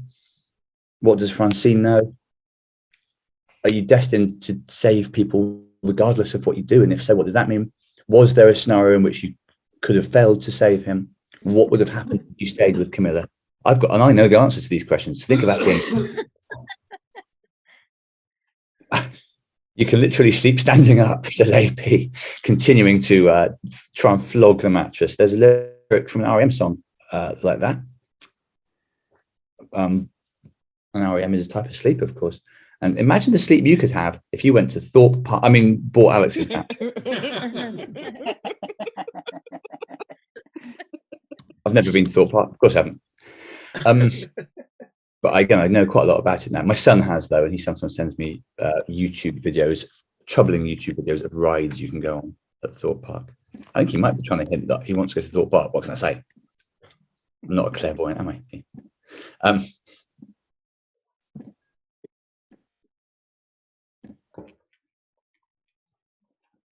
Obviously, it is the correct answer. The one you've got is the correct answer. It's the right number of eyes, antennae, so and so. The sides of a honeycomb was HC. Taylor says, "Ooh, defunct theme park rides are so interesting." Yes, I read a little bit about that this week as well. Thorpe Park's had an up and down history. So what? Not up and down as a joke. All theme parks have in a way. It's a very precarious industry. You can actually take the mattress to Thorpe Park. Alex is getting desperate now. I reckon if you made Alex quite a low offer, if anyone tuned in hoping for a mattress bargain, I reckon this might be your moment now, because he's been here for nearly 2 hours and he's like visibly weakening. There you are. You got a fiver, Alex. It's true, Matthew. You have one auctions back. Oh, £4. It's gone down. I'm hearing £4. We're nearly there with it. We are there with it, basically. Yes, as I say, quite a lot for you to think about. And yes, the B stats line up pretty well. The screen clears and your message appears. Well, this is interesting. Congratulations once more on your work. The company would like to invite you to our corporate away day in Edinburgh on August the 21st. That is during the Edinburgh Fringe, isn't it? So maybe there is a real event. We don't know. We can't know. There is, though. You'll see the listings on tomorrow. Yes, the August edition of Edinburgh will be The organisation of the company will be a lengthy bespoke event in Edinburgh. It will, of course, be streamed. As usual, no one will ever be left out. But if you find yourself in Edinburgh at that time, you might find the company does have an away day, and you might find that it is a very strange day indeed. Also, you might find that I am doing a series of other strange Edinburgh events on the 22nd of August, but these are all things that might happen. I don't know what's going to happen in your life, do I? I know what you might find. Hyman says, might have to sell a mattress to stay in Edinburgh. If only you had a job, Hyman. It will not be a 24-hour away day, but it will certainly be slightly longer than a regular episode of the company. Anyway, more details on that soon. And keep an eye out on socials. Can you say that? I suppose you can sort of say that. You're at home. You feel deflated. Nothing from Camilla. Not surprised there's nothing from Camilla. That wouldn't have been the case if you'd chosen differently. That's why I had to do some tippy-tap during this. Wait, someone's knocking at the front door. Could there be a happy twist? No, it's just a genie. I locked myself out. Could you not just use magic to get back in? I can't self-magic. I can only use it to facilitate others' wishes. I hate being a genie, TBF, that's to be fair. Anyway, I wanted to say sorry for earlier. I was rude as hell. I was going to say if you're tired, I could do you a free sleep as an apology on the house. You are tired and bemused and sexually frustrated. You're going to deal with the last of those first. You put on the only song that has really ever spoken to you about sex, Sexy Montage, by Robert and the Very Bad Dogs fan. If you're a Robert and the Very Bad Dogs fan, yeah, probably those of you who are going woo-woo are the hardcore fans who will remember this song as Fuck Me From Here to Hawaii, a song which was mentioned in an earlier episode. But if you are a big fan, you'll also remember that for the radio, they had to change the name to Sexy Montage. And that's why the song, yes, as you say, Mike, this song defined all of our childhoods. And we all grew up thinking it was called Sexy Montage. And it was only much later in life we realized it had always been called Fucking From Here to Hawaii. It's one like with the R.E.M. song Starmy Kitten. Like it's and there were lots of rules about things, about what you could and couldn't say in those days. But we're going to play here the censored version, but it is still quite kind of, some of you will certainly feel quite warm listening to it. Yes, the Mandela's Penis Effect. The original title is better, I know, but as I say, they used to take songs off the radio just for saying "come" in those days. I'm gonna hand you over to Robert and the Very Bad Dogs, I think. Oh yes, the last caption, by the way, said, hang on, what did it say? Basically, you're bemused, you're alone, you feel weird. After this song, you're going to drift off into a sleep, which is, yes, horny and confused. There we are. That's something at least. The genie snaps his fingers. You fall into a sleep, which is your usual hybrid of horny and uneasy. You've never felt weirder about being part of the company. Continues in May. That's not part of your thoughts. That's to tell you when the... 1, 2, 1, 2, come on, play your instruments.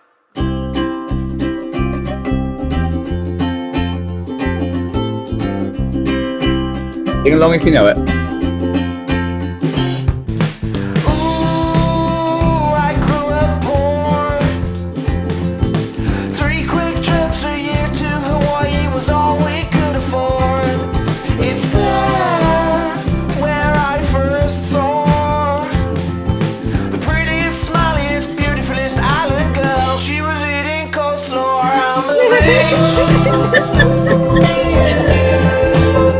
I do sort of wonder if I've given him too much artistic space this month. I think it was a picnic on the beach, preach brother. Tell me another. Does she have a mother? Well, I like her brother. Has she got a lover? Or is she gonna smother me in kisses? Secure montage, baby. A sexy montage, baby. Volcanoes only met him twice. baby. Champagne popping, fireworks exploding in the sky. Slowly opening an envelope. Prints a letter from my doctor saying, boy, you're having too much fun. Someone firing a t-shirt gun. The guns and the t-shirt represents shake it slowly, can't let it go. Dogs having sex back to back, which I did not know.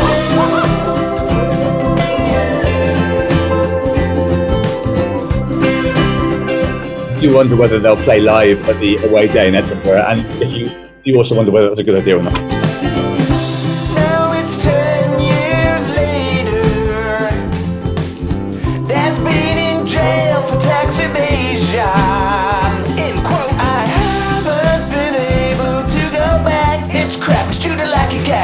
As the wheels touch the tarmac, the emergency glass smashed, I slide down the chute with my shoes on. I've never run so fast.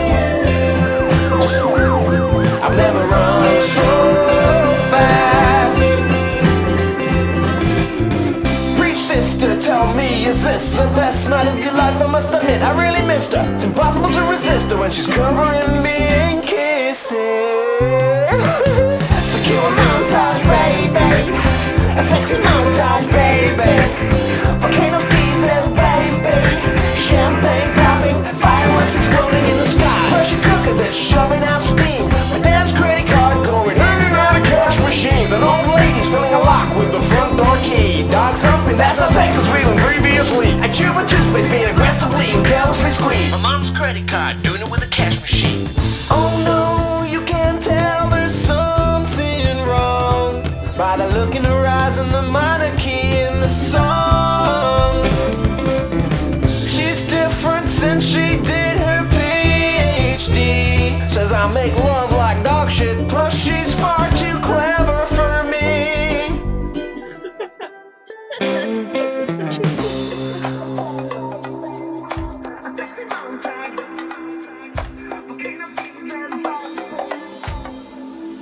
So then I found a different one. Cue a montage, baby. A sexy montage, baby. Volcanoes, geysers, baby. Champagne popping, fireworks exploding in the sky. In the sky. In the sky. In the sky. Fireworks exploding in the sky. Cue a montage, baby. Volcanoes, geysers, baby. Champagne popping, fireworks exploding in the sky.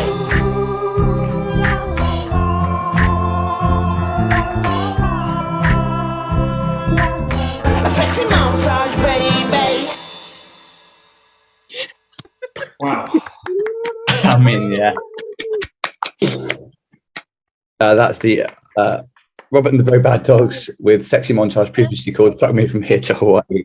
I mean, you just sort of wonder where he goes from there, really. I suppose at this point I can tell you that I woke up to a few days ago to him having sent that, and his text just said, "I've gone too far." And that was before he'd made the video. So there you go. Thank you for, yeah, it did take him pretty much the whole month. I wrote nearly all of the actual stuff this time. It's almost a side project from it is a side project now. Anyway, if that doesn't get you off to a very strange sleep, I don't know what will. Thank you for joining us. Enjoy the rest of your day. If you are having a day like I am and Trish is and Tom Sargent is and a few of the rest of us, some of these mysterious Kiwis. Trish, I probably won't see you for a third day running, but we can't rule it out because there can't be many other people awake and like as honeyed up as we are in this city.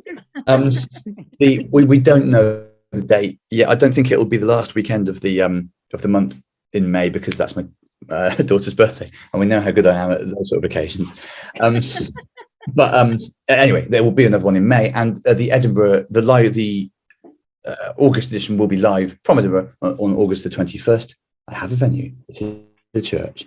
Other than that, all that remains for me to do is I would remind you to keep your eye on the company's Twitter and the Honey Expo Twitter for the fallout from this event, because there will be more and more, or potentially at least more and more clues in the weeks between episodes as the story becomes more complex and as we all go more mad. That's 2 hours on the dot, exactly how long you want a honey show to be. Thank you very much for joining us. See you again. Good night and good morning. Good night, all. Bye.